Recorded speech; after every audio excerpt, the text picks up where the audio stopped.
Tindera Vlog. So sa video ito ay gusto ko lang i-flex yung gift check na halagang 500 pesos na ipinagpalit namin sa Aristocrat na pagkain. So halika guys, samahan nyo ako mag-unboxing. So dito meron tayong isang tinapay, pangalawang tinapay. Meron tayo dito triangle na maliit na cake. Ito naman ay isang biscuits na parang brownies. So, halika tignan natin itong nasa box na maliit. Ito yung blueberry na cake na maliit. Blueberry cheesecake from Aristocrat. Actually guys, ano to, gift check na halagang 500 pesos. So, ipinalit lang namin siya sa Aristocrat ng pagkain. Wow! Wow, nice!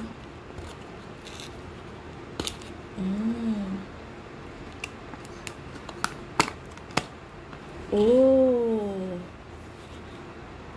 Talagang magandang pagkaano niya guys. Tignan nyo, naka-plastic pa oh. Para hindi ma-deform. So, yan, ganyan.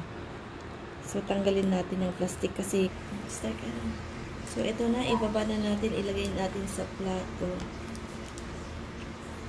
Oh. Ganda ng pagka-packaging niya, guys, no?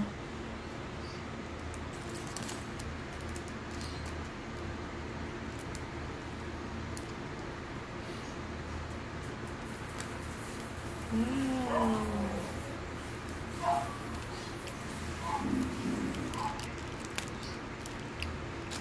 Masarap guys, yung dumikit sa plastic, sinimot ko talaga.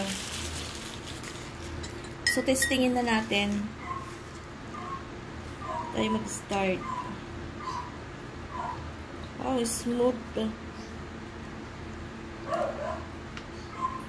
Sarap. Masarap guys. So, ito, 4 na piraso. Ito yung halagang 500, then nag-add na lang ng 25 pesos kasi sobra. Masarap niya guys. Tapos tignan nyo natin ito. Ano ba ito?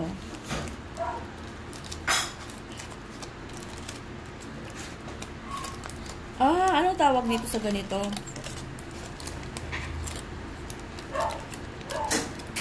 Maliit din na cake. So, lagay natin dyan.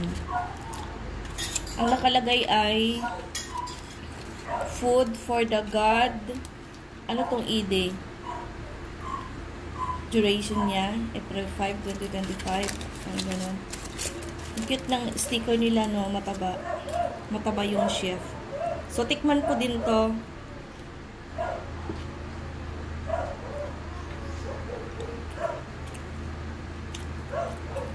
Wow, sarap. Parang familiar sa akin yung lasa nito. Saan ba ako nakatikim ng ganito? Brownies. Ito guys, yung...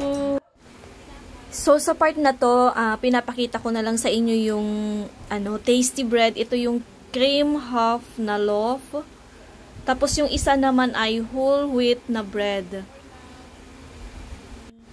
So, dito gusto ko lang i-shout out ang aking mga subscribers, mga silent viewers, sa mga bago nating kaibigan, sa mga datihan na kaibigan dyan. Ay, thank you everyone sa support ang binibigay nyo sa aking munting channel. So, ayan. Tignan natin itong bread ng Aristocrat. Tikman natin, guys. So, buksan na natin. Dito pala. Ito. Actually, ito ay bukas na siya. Binuksan ko kanina. So, binalik ko. Kasi sabi ko, wala pa pala tong video. So, dinikit ko ulit. So, ganito siya, guys. Naka-sealed yan. Ito yung pinaka-sealed niya.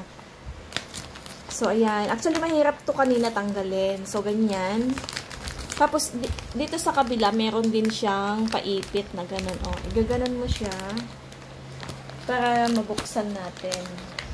Ayan, nakaipit siyang ganyan. Tapos, i-roll up mo lang. So, yan. So, aside from naka-roll up, naka-ganyan. So, mamaya guys, kapag hindi na natin to gagamitin, ganun ulit ang gawin natin. Pag hindi na natin kakainin. So, ganyan. Tikman natin. Oh, malinis naman guys yung kamay ko. So, kukuha na ako ng tinapay. So, dito tayo kukuha sa pinaka-gitna. Bakit gitna? Ang hirap naman yung tanggalin. Ay guys, ang hirap. Sobrang fit. Ayun, nakakuha na ako. So, ito yung aking nakuha. Then, tikman natin. Kasi ito ay whole wheat na bread. So, tikman ko guys ha.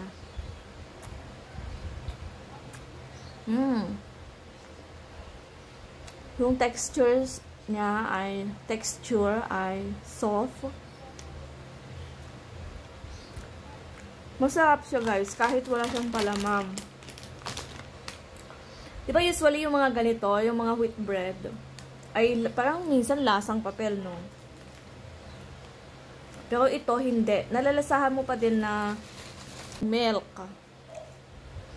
Then hindi siya matamis guys. Parang siguro to, less sugar to. Safe. So masarap guys, masarap. Kahit wala kang tinapay, masarap. Tapos disclaimer guys, hindi ako nag-i-endorse. Lang kasi meron lang kasi akong gift check na i-claim sa Aristocrat. Kaya ako to na-share. So, hindi ito, hindi siya hindi ako nag-i-endorse.